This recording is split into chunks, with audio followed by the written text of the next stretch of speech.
دینار, 2 million pounds, 15 crore روپے.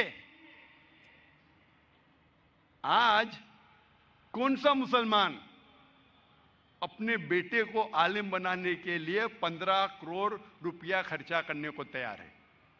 ہاں, ڈاکٹر بنانے کے لیے نو پرابلم, ڈونیشن دیں گے, رشوت دیں گے, 10 لاکھ, 15 لاکھ, 20 لاکھ, 50 لاکھ, 1 کروڑ ڈاکٹر. امریکہ بھیجنے کے لیے میرا بیٹا امریکہ میں پڑھ رہا ہے, 2 کروڑ خرچہ کریں گے, 3 کروڑ خرچہ کریں گے. کیوں؟ بیٹا امریکہ میں پڑھ رہا ہے. سٹیٹس. میں یہ جاننا چاہتا ہوں کہ کتنے مسلمان اپنے بیٹے کو عالم بنانے کے لیے 15 کروڑ خرچہ کریں گے؟ گنتی کے آپ کو ملیں گے انگلیوں پہ. ہے الحمدللہ آج بھی ہمارے معاشرے میں ایسے مسلمان ہیں, لیکن بہت کم, انگلیوں پہ گن سکتے, بہت کم, لیکن ہے الحمدللہ.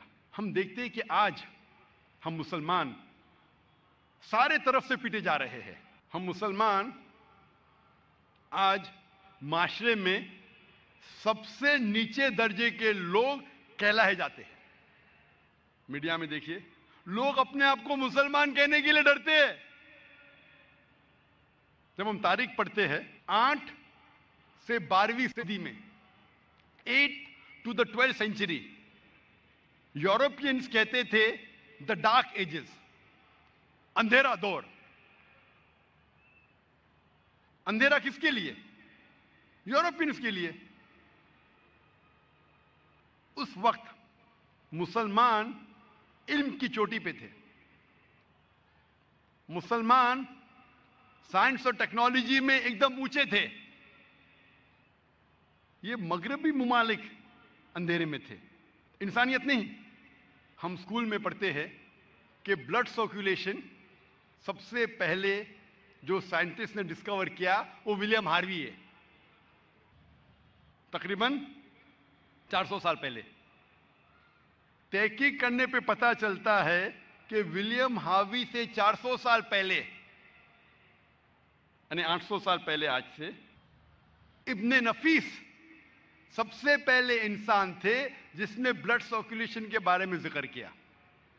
اور اللہ سبحانہ و تعالیٰ قرآن مجید میں سورہ نحل میں سورہ نمبر 16 آیت نمبر 66 میں بلڈ سرکولیشن کا ذکر کرتے ابن نفیس سے 600 سال پہلے.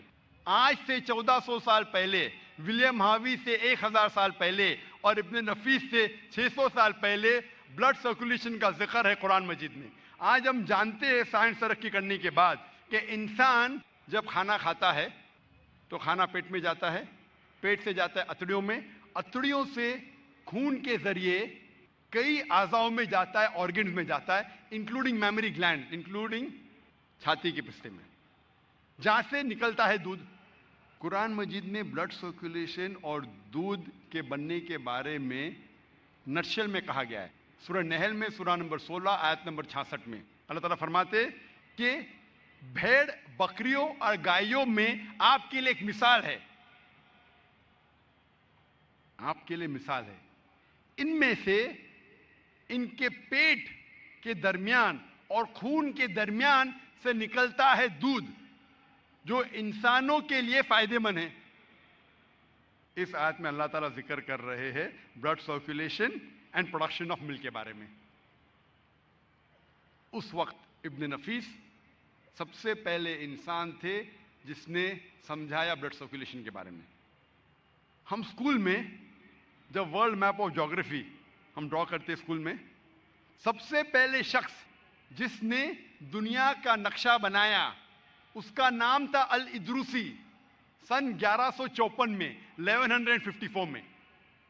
لیکن مسلمان جب نقشہ بناتے تھے دنیا کا, اوپر تھا ساؤتھ پول, نیچے تھا نارتھ پول, بیچ میں تھا کعبہ. ویسٹرن کارٹوگرافرز آئے اور نقشے کو الٹا کیا, ورلڈ میپ کو الٹا کیا, نارتھ پول اوپر, ساؤتھ پول نیچے, لیکن پھر بھی کعبہ بیچ میں, الحمدللہ. تو سب سے پہلے انسان تھے الادروسی سن 1154 میں. ہم جو سیکھتے ہیں اسکول میں نیومرلز, 2 قسم کے نیومرلز ہیں. 1 2 3 4 5 6. ایک قسم کے نیومرلز ہے رومن نیومرلز. ایک لکیر اوپر دو، پھر دوسری لکیر، جو بہت مشکل ہے لکھنا. ہم ہندوستانی لوگ نے اعجاز کیے زیرو کو.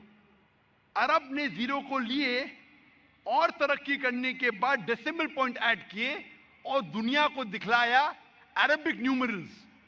تو 1 2 3 4 5 6 ہم پڑھتے ہیں، اسے کہا جاتا ہے عربک نیومرلز، کیونکہ عربوں نے اعجاز کیا. ڈیسیمل پوائنٹس اور زیرو کو ملا کے 1 2 3 4 جو ہم لکھتے ہیں وہ مسلمان نے اعجاز کرا ہے، عربک نیومرل. ہم جب میتھمیٹکس میں پڑھتے ہیں پائتھاگورس تھیورم کے بعد، پائتھاگورس تھیورم جو ہم پڑھتے ہیں اسکول میں، اس کا فارمولا ہے that the square of the hypotenuse is equal to the sum of the square of the other two sides of the triangle.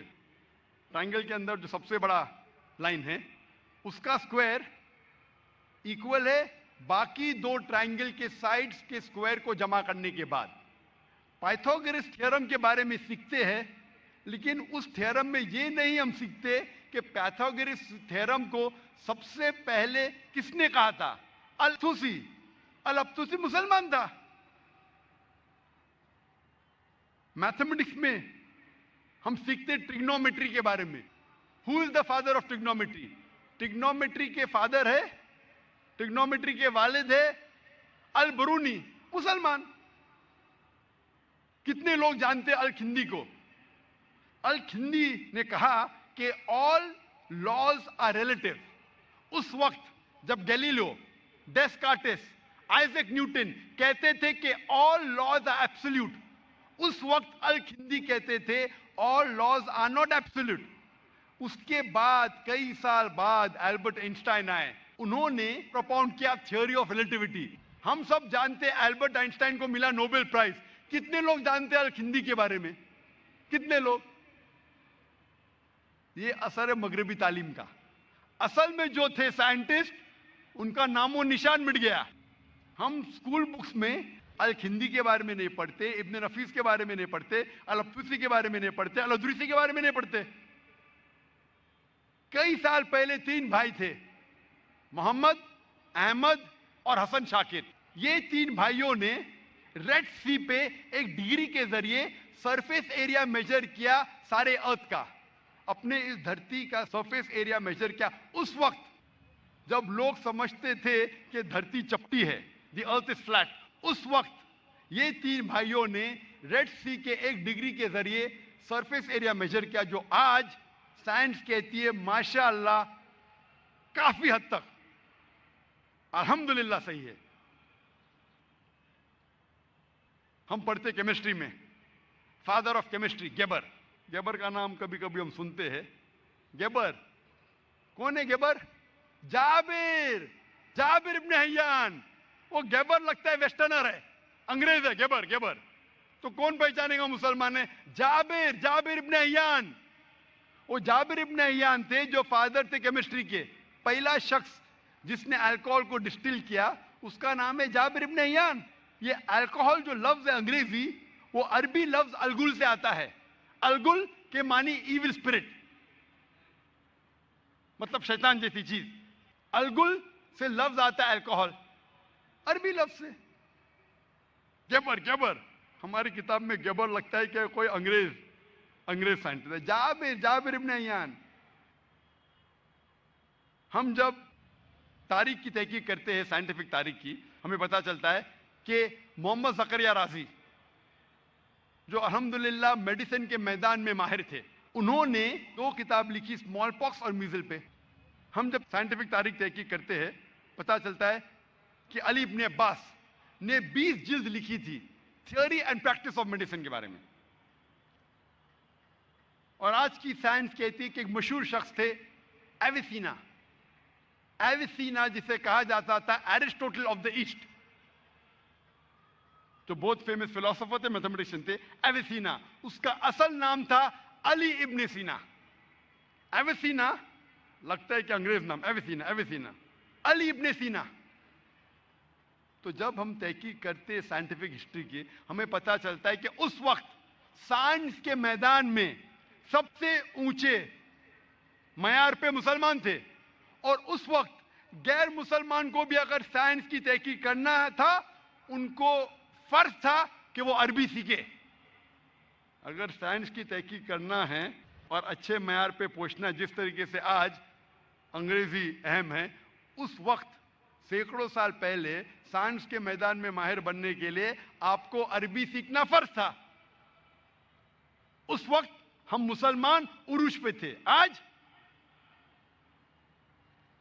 ہم نیچے۔ کیوں؟ اس وقت ہم مسلمان قرآن اور حدیث کے قریب تھے، ہم اللہ اور اللہ کے رسول کے فرمان پہ عمل کرتے تھے۔ آج افسوس کی بات ہے، ہم مسلمان اللہ اور اللہ کے رسول سے کوسوں دور ہے، میلوں دور ہے۔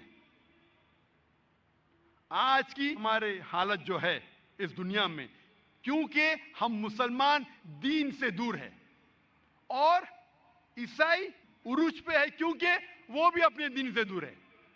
وہ لوگ اپنے دین سے دور ہے جو غلط دین ہے اور عروج پہ پہنچ گئے، ہم ہمارے صحیح دین سے دور ہے، دین الحق سے، اور آج ہماری حالت کہ ہم نیچے ہے۔ یہ فکر کے ساتھ 20 سال پہلے میں بھی کشمکش میں تھا کہ کیوں نہ ہم ایسا اسکول قائم کریں جس میں تعلیم دونوں جہاں کے لیے ہو۔ تقریباً 19 یا 20 سال پہلے میں نے اللہ سے دعا کی۔ پہلے چونکہ آپ جانتے ہوں گے کہ میں ڈیبیٹنگ میں بہت ماہر تھا، میں سوچتا تھا ارے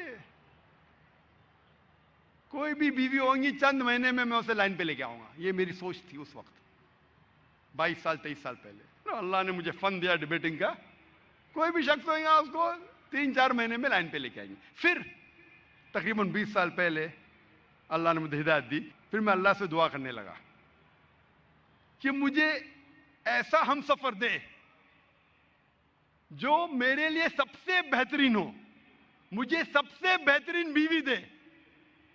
اور اللہ نے میری دعا پوری کی، اور تقریباً 19-19.5 سال پہلے اس بمبئی شہر میں تو مجھے کوئی نہیں ملا، تو اللہ نے مجھے الحمدللہ پونا شہر سے میرا ہم سفر چنا۔ اور مجھے اب بھی یاد ہے کہ تقریباً 19.5 سال پہلے میں نے میرے ہونے والی بیوی سے ایک سوال پوچھا تھا کہ اگر آپ کو کوئی شخص 10 لاکھ روپے دے گا تو آپ کیا کریں گے؟ تو میری ہونے والی اہلیہ نے فرمایا کہ میں یہ پیسے کو خرچ کروں گی ایک اسلامک اسکول قائم کرنے کے لیے۔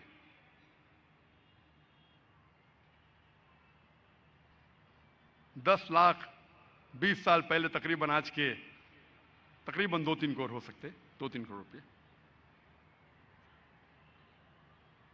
الحمدللہ میں اس جواب سے کافی خوش ہوا، اور اللہ سبحانہ و تعالیٰ نے میری دعا سن لی اور مجھے دنیا میں سب سے بہترین بیوی دی۔ بمبئی میں نہیں ملی تو اللہ تعالیٰ نے پونا سے مجھے دی، اور الحمدللہ شادی کے چند سال بعد میں اور میری اہلیہ نے دیگر ممالک کا سفر کیا۔ ہم نے جب تحقیق کی پتہ چلا کہ کئی اسلامک اسکول ہے امریکہ میں، یو کے میں، کینیڈا میں، ساؤتھ افریقہ میں، آسٹریلیا میں، تو کیونکہ لوگ مجھے تقریر کے لیے بلاتے تھے، اور ماشاءاللہ میری اہلیہ بھی دائی تھی، میں چاہتا تھا کہ مجھے صرف ایک اچھی دیندار دائی ملے میرے ہم سفر کے لیے۔ میں نے اللہ سے یہ نہیں کہا کہ مجھے خوبصورت بیوی دے، یا اچھے خاندان کی بیوی دے، یا امیر بیوی دے، صرف دعا کی ایک اچھی دیندار دائی بیوی دے۔ لیکن اللہ سبحانہ و تعالیٰ نے دائی کے ساتھ ساتھ، دیندار کے ساتھ ساتھ خوبصورت بیوی بھی دی، اور اچھے خاندان سے بھی دی، جسے اردو میں کہتے ہیں سونے پہ سہاگا۔ شادی کے چند سال بعد کیونکہ میری بیوی بھی دائی تھی تو میں تقریر کرنے کے لیے لوگ مجھے بلاتے تھے, میری بیوی کو بلاتے تھے. میں تقریر کر رہا تھا عوام میں, میری بیوی تقریر کرتی تھی صرف خواتین میں. اور اللہ کے فضل سے کئی ممالک میں میرے ساتھ ساتھ اس نے بھی تقریر دی. America, Canada, U K, Singapore, Malaysia, Saudi, U A E, Australia, الحمدللہ کئی ممالک میں. اس کے ساتھ ساتھ ہمارا سفر شروع ہوا اسلامک اسکول کو دیکھنے کا, اور ہمارا مشن بن گیا کہ 2-3 سال میں جتنے سب سے بہترین اسکول تھے دنیا میں اسلامک اسکول اس وقت, تقریباً 13-14 سال پہلے, ہم نے جا کے اس اسکول کا سفر کیا, مینجمنٹ سے گفتگو کی, اور کئی شہر خصوصاً South Africa, Canada, U S A, یہ مشہور تھا اسلامک اسکول میں.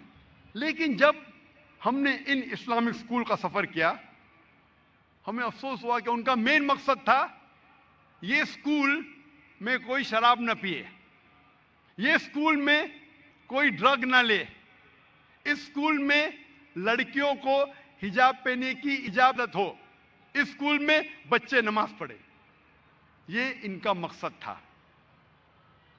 ایسے اسکول تو ہر مسلم مینجمنٹ اسکول, اکثر مسلم مینجمنٹ اسکول جو ہندوستان میں ہیں, 12-13 سال پہلے وہاں ڈرگ نہیں ملتے تھے, شراب نہیں ملتی تھی, لڑکیاں حجاب پہن سکتے تھے اور نماز پڑھ سکتے تھے. تو مجھے کچھ نئی چیز نہیں ملی, لیکن وہ ماحول کے لیے الحمدللہ ثم الحمدللہ مجھے دان دینا پڑے گا کہ وہ مسلمانوں نے ایسے ماحول میں ایسے اسکول قائم کیے جن کا مین مقصد تھا اسلامک ماحول. تو میں ایسے اسکول کو کہنے لگا مسلم مینج اسکول, اسلامک اسکول نہیں. تو میری ٹرمنالوجی میں نے کہنے لگا کہ ایسے اسکول ہے مسلم مینج اسکول, جو اسکول مسلم لوگ مینج کرتے, لیکن اسلامک اسکول میں اسے کہتا ہوں جس اسکول میں تعلیم دونوں جہاں کی ہو, اس دنیا کی اور آخرت کی. ان اسکولوں میں جب ہم نے ان اسکولوں کا سفر کیا, ہمیں پتا چلا کہ ان اسکولوں میں ہفتے میں 3 بار اسلامک سبجیکٹس تھے, 3 پیریڈ صرف اسلامک سبجیکٹ کے. کچھ اسکولوں میں 5, اکثر اسکولوں میں میکسیمم 1 پیریڈ دن میں. ایک اسکول تھی شکاگو میں جو سب سے بہترین تھی اس وقت, جہاں دن میں 2 پیریڈ اسلامیات کے تھے, ماشاءاللہ 2 پیریڈ.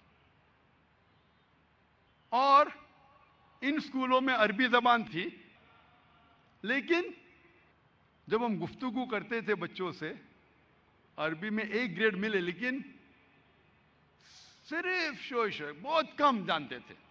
خوشی ہوئی کہ ایسے بگڑے ہوئے ماحول میں ایسے اسکول قائم ہوئے. میں نے اللہ سے ان کے لیے دعا کی, لیکن میرے ذہن میں جو تھا ایسا اسکول قائم کرے جس میں تعلیم دونوں جہاں کے لیے ہو. پھر جب اللہ نے الحمدللہ ہمیں بچے دی, 3, 1 لڑکا اور 2 لڑکی, جب وقت آیا ان کا ایڈمیشن کا, تو ہم سمجھتے تھے کہ ہم میں وہ قوت ہی نہیں کہ ہم اسکول قائم کر سکے. ہم تو ایڈوکیشن نہیں ہے. میری بیوی, میری اہلیہ الحمدللہ وہ ٹیچر تھی, لیکن میں تو ایڈوکیشن میں جانتا ہی نہیں تھا. تو ہم نے سوچا کہ ہم ہمارے بچے کو ایک اچھی اسکول میں تعلیم دیں گے, انگریزی میڈیم کی, عمدہ سے عمدہ تعلیم, اور گھر پہ ہم اچھے عالم رکھیں گے. لیکن پھر میں اور میری اہلیہ سوچنے لگے کہ ہم کتنے سیلفش ہے, خود غرض ہے کہ صرف ہم ہمارے بچوں کے بارے میں سوچ رہے. کیوں نہ ہم ایک اسکول قائم کریں, سارے بچوں کے لیے نہیں تو نہیں, کم از کم کچھ بچے اس کا فائدہ اٹھا سکے.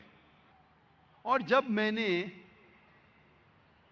گفتگو کی, ڈسکشن کیا کئی علماء سے, بڑے بڑے مدرسوں کے, میں نے میری خواہش اظہار کی ندوہ کے علماء سے, ازہر کے علماء سے, International Islamic University of Malaysia کے علماء سے, مدینہ کے علماء سے, ام القری مکہ کے علماء سے. اکثر علماء نے کہا ذاکر بھائی یہ ممکن ہی نہیں ہے. دینی تعلیم اور عصری تعلیم دونوں میں اچھا معیار ممکن ہی نہیں ہے. کئی لوگوں نے کوشش کیا, بھول جاؤ, ممکن ہی نہیں ہے.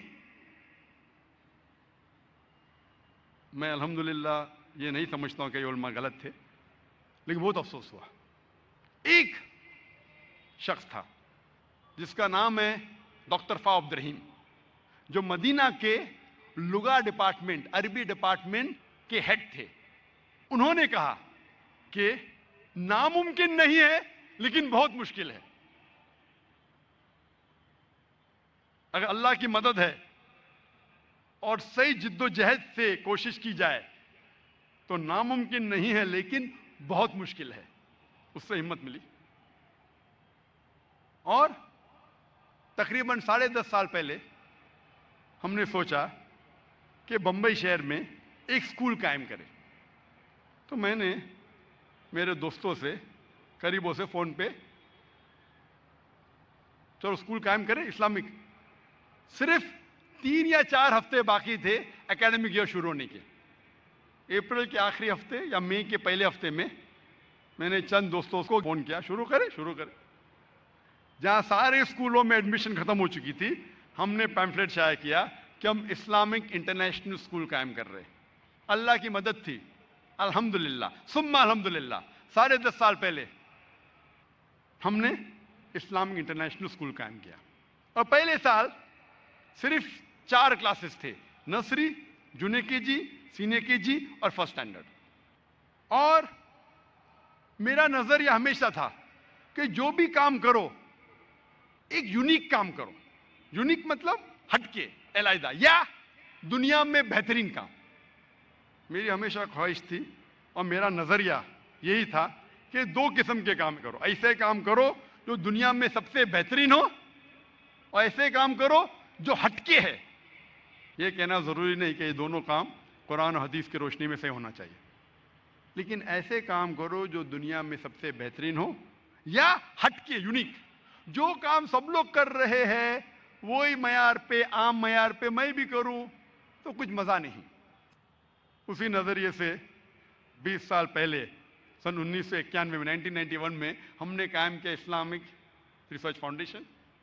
ایک ایسا ادارہ جو ہٹ کے ہے اسلام اور دیگر مذاہب میں, نہ ہی عیسائیت اور اسلام کے بارے میں, لیکن دیگر مذاہب کے بارے میں ایسا ادارہ شروع کر. آج اللہ کے فضل سے ہٹ کے تھا, آج اللہ نے ایسے معیار پہ پہنچایا ہمیں, الحمدللہ ثم الحمدللہ.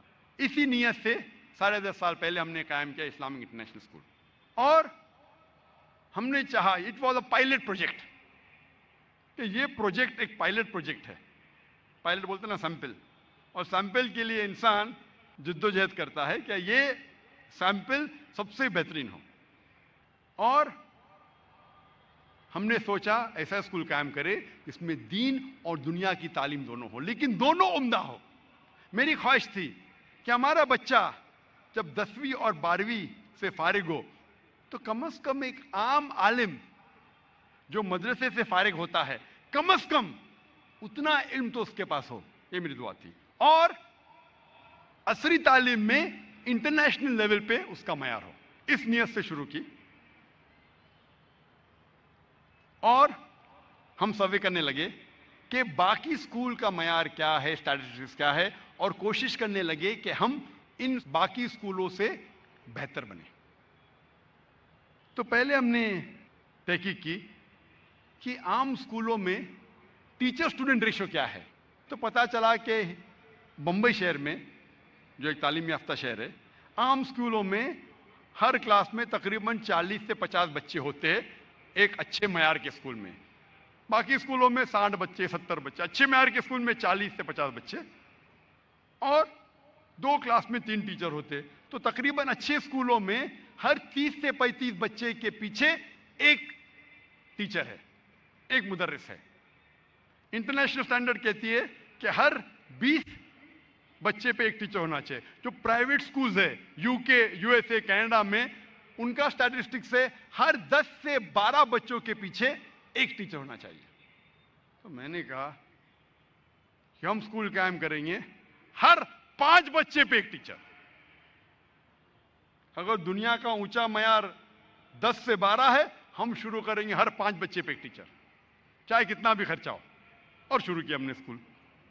عام جو اسکول ہماری ہے, نرسری شروع ہوتی ہے 8 بجے سے لے کے 11:30 تک, جونیئر کے جی 8 بجے سے لے کے 1:20 تک, سینئر کے جی 8 بجے سے 3:40 تک, اور ایک سٹینڈرڈ کے بعد, پہلی سٹینڈرڈ کے بعد سے لے کے 11ویں 12ویں تک 8 بجے صبح سے لے کے 4:30 بجے تک.